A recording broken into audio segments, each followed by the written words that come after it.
antes de começar, pedir para vocês irem abrindo as Bíblias em 2 Pedro.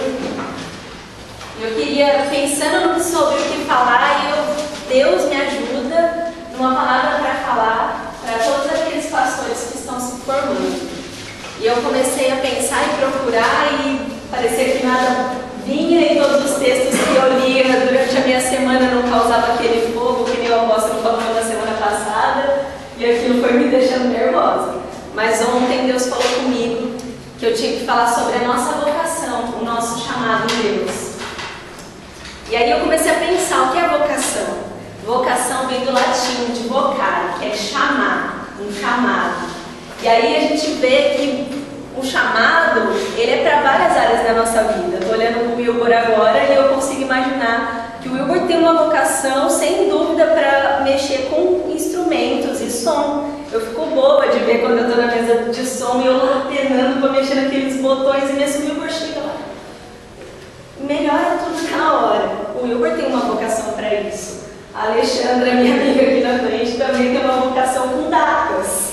Sexta-feira ela me lembrou do dia do pastor que fez o meu sábado, depois do meu trabalho, às 14h, sem tenso. Mas amém, pelo menos a Alexandra, que tem essa vocação com datas e com uma memória ótima. E a gente cresce já ouvindo falar de vocação. Quando a gente é pequeno, as pessoas falam: e aí, o que você vai ser quando crescer? O meu irmão, quando a gente falava isso pra ele falava: eu posso ser nada? Eu não quero ser nada quando eu crescer, eu quero ser eu mesmo. E todo mundo já cresce com esse tanto de informação. Qual é a sua vocação? O que você quer ser quando crescer? E muitos testes vocacionais para direcionar uma criança, um adolescente, para o que ela deve fazer quando crescer. Eu fiz testes vocacionais na época de vestibular, aquela loucura, e tudo dava a área da saúde. E eu entendi que essa era a minha vocação. E qual é a nossa vocação em Deus? No mundo, a gente escolhe aquilo que a gente quer ser, aquilo que a gente quer fazer, mas com Deus, Deus nos escolhe, Deus vê vocação em nós. E por isso eu queria ler esse texto com vocês. Está lá em 2 Pedro, vou começar no versículo 3.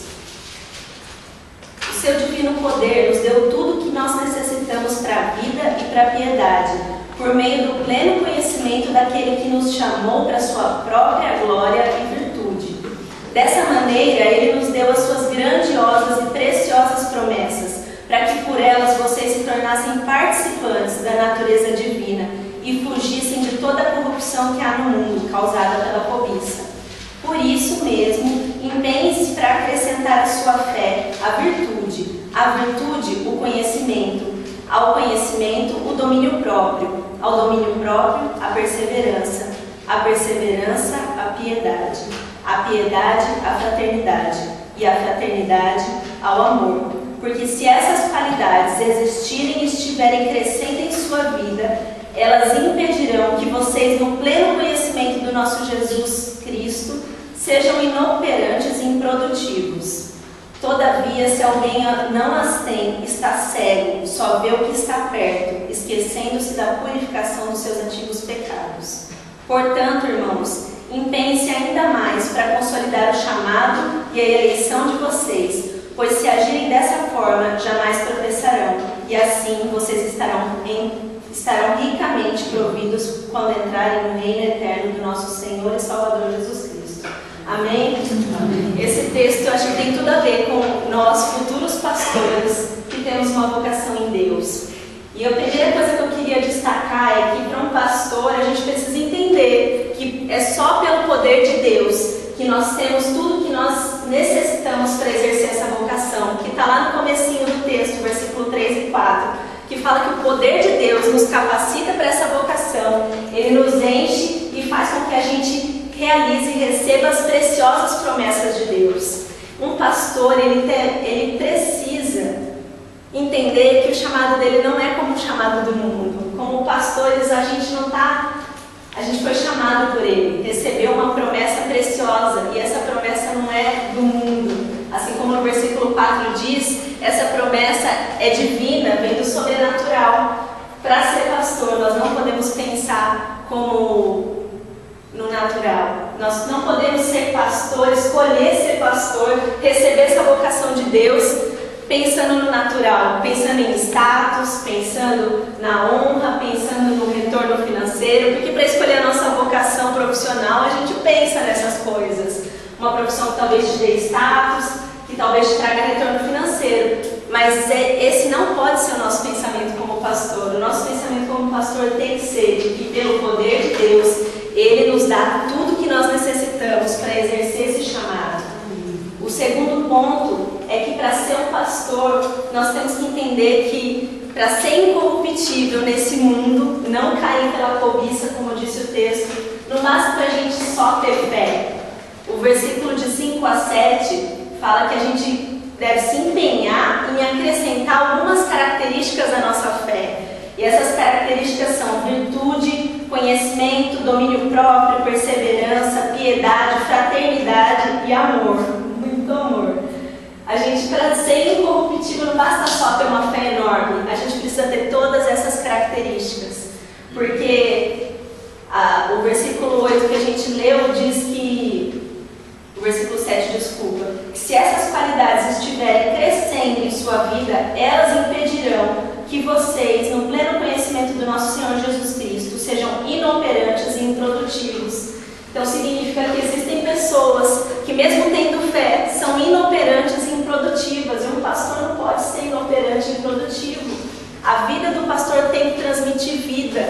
E só tendo essas características para a gente não se corromper, não se desviar do chamado que a gente tem. O mundo tem muitas ofertas para a gente, muitas ofertas. A gente vê por aí nos jornais, nas coisas acontecendo no dia a dia, muitos pastores se corrompendo com coisas que, se eles se atentassem, eles não deveriam se corromper. Quando a gente está na nossa vida profissional, a gente se empenha, a gente estuda, a gente rala, e eu sei nesse último ano muito bem o que é isso, para você ter oportunidade de ser um profissional mais reconhecido. E às vezes a gente vê por aí pastores que não se empenham na sua vida com Deus, não dão importância para a sua vocação, para a preciosa promessa de Deus na sua vida. Para encerrar, como pastores, nós precisamos nos empenhar para não nos desviar do caminho. Está lá no versículo 10 e 11. Portanto, irmãos, empenhem-se ainda mais para consolidar o chamado e a eleição de vocês, pois se agirem dessa forma, vocês jamais tropeçarão, e assim vocês estarão ricamente providos quando entrarem no reino eterno do nosso Senhor e Salvador Jesus Cristo. Empenhar para que o nosso chamado, a nossa vocação seja consolidada, para que a gente não flutue, como o apóstolo Tiago diz, que existem pessoas que flutuam na sua fé. Um pastor não pode flutuar. Que a gente saia dessa escola empenhados em ter certeza da nossa vocação, do nosso chamado, em termos atributos que nos tornem incorruptíveis, e que a gente possa guardar isso nos empenhando para cada vez melhorar como pastores, guardando a nossa fé, aumentando a nossa fé, para que a gente jamais se desvie. Seria um escândalo para um pastor se desviar da sua vocação. Que isso, em nome de Jesus, não aconteça com nenhum de nós, que a gente já saia daqui com muita lição, muita palavra, muita bagagem, para nos tornarmos incorruptíveis e não nos desviarmos do caminho de Deus. Amém? Deus te abençoe.